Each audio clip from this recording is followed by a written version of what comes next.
Why even high earners are living paycheck to paycheck in the UK. You've probably seen videos like this going viral on social media.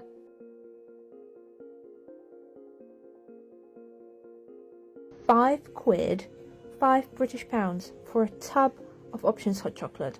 Before COVID, that was like, what, £2 maybe or something like that?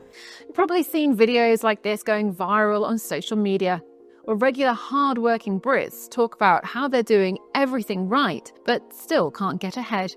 Take, for example, a recent viral video where a self-employed tradesman from Lincolnshire shared that his gas and electric bill jumped from £40 to a staggering £400 a month. I mean, we was looking at 8 years ago, we was paying £30 a month, could be £40 a month. Now we're paying £400 a month in gas and electric.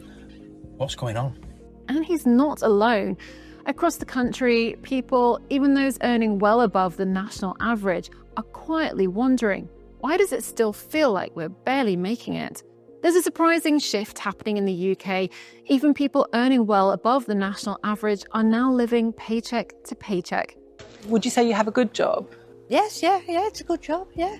You know, I'm earning pretty decent money, but it's not enough.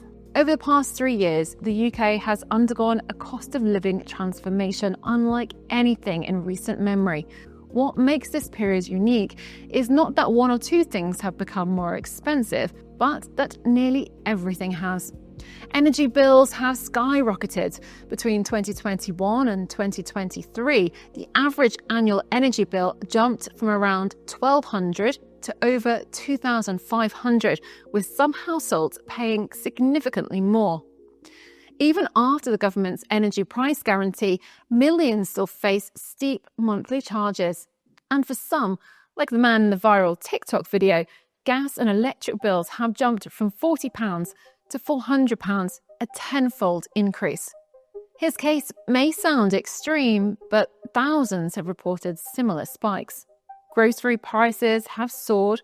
Food inflation hit a 45-year high in early 2023, with prices up over 19% year on year at the peak.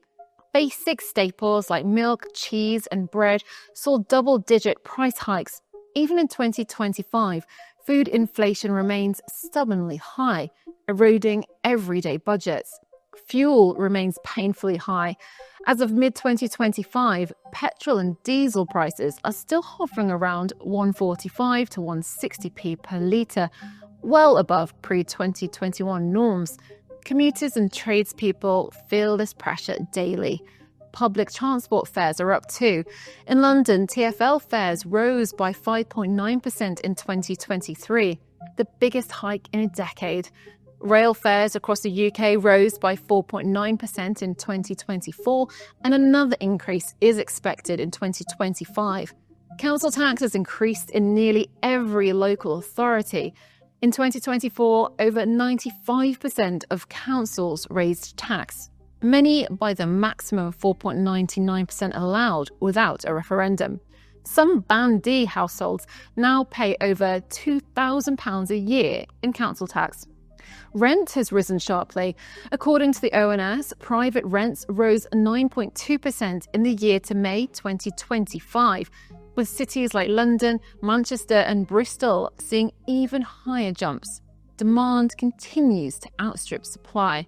Mortgage rates have jumped. In 2021, you could lock in a 5-year fix below 2%. Now, the average rate for a similar deal is around 4 to 5%. Meaning monthly payments have drastically increased for many households coming off older deals. And let's not forget water bills, which are set to rise by an average of 6% in 2025.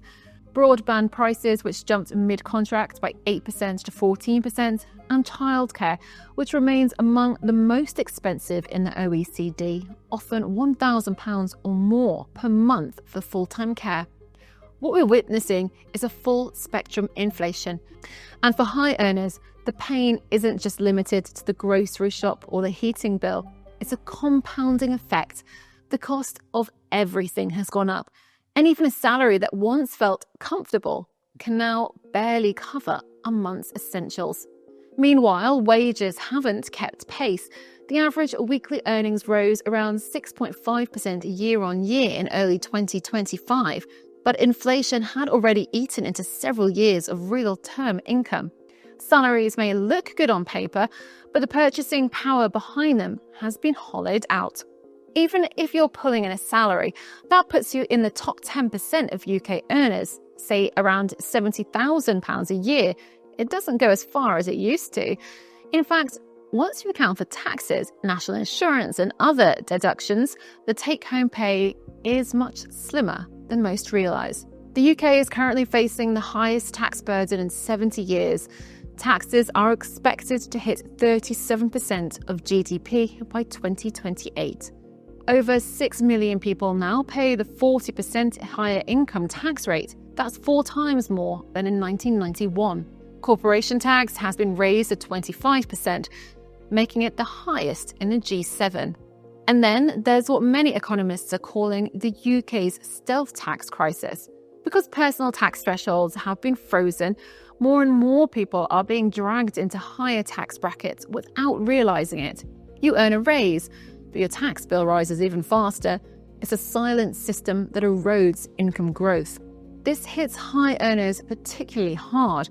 They're paying more tax than ever before, and yet somehow feel like they have less. Another major culprit: sky-high housing costs. Since the Liz Truss era in 2022 and the ensuing economic fallout, interest rates have climbed. Mortgage rates are up. For those with variable rate mortgages, monthly payments have risen dramatically. Rent prices haven't been any kinder. Demand has outpaced supply, especially in cities, driving rent up at the fastest rate in years. Let's break this down. If you earn $70,000 a year, you're in the top 10% of UK earners. That works out to about £4,253 a month after taxes. But if your rent or mortgage is £2,000 a month, and many are, that's already nearly half of your take-home income gone. And that's before you've paid for energy, food, transport, insurance, childcare, or anything else. For homeowners, the situation has become especially difficult. Over the past 2 years, the Bank of England's base rate jumped from 0.1% in 2021 to over 5% by 2025. As a result, many homeowners coming off fixed-rate deals have seen their monthly mortgage payments spike. A mortgage that used to cover £1,200 a month may now be closer to £1,700 or more, a £500 increase. Now here's a real issue. When that person originally took out their mortgage, they might have been able to absorb a £500 increase in theory. On paper, it's a stretch, but it's doable for someone earning $70,000. But what they couldn't have anticipated is that everything else would go up too, all at once. Their energy bill may have doubled, their food bill has increased by 20 to 30%, council tax is up, broadband and mobile contracts are rising mid-contract, childcare costs remain punishing, even things like car insurance, water and transport are significantly more expensive than they were just a couple of years ago. It's not one area of life becoming unaffordable, it's all of them happening together. So now it's not just a £500 increase on the mortgage, it's a £500 increase here, £200 there, £100 elsewhere, piling up in a way that completely overwhelms even higher income households. Budgets that once had breathing room now feel suffocating. And that's how we get to today's reality.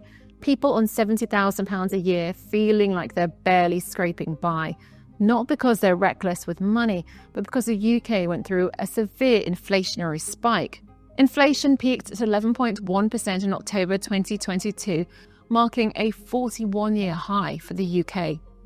That historic surge in prices set off a chain reaction, and even now, the aftershocks are being felt in every corner of daily life.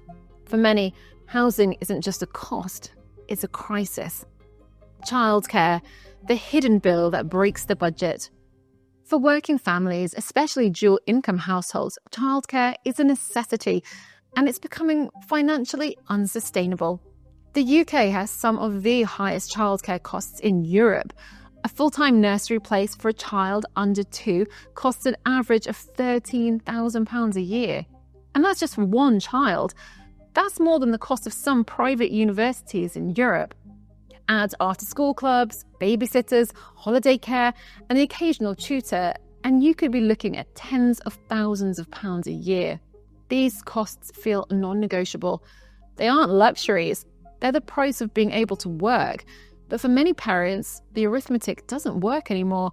It's cheaper to reduce hours or even stay home, which only compounds the strain on family finances. The idea that earning a high income guarantees financial security is being challenged like never before. The UK has entered a new economic reality, one where even those in the top 10% of earners are struggling to stay afloat. If you found this breakdown helpful, make sure to subscribe for more insights into what's really happening in the UK economy. Hit like, leave a comment, and follow us for deep dives on the issues that affect your daily life, from housing and taxes to energy bills and beyond. We appreciate your support, and we'll see you in the next one.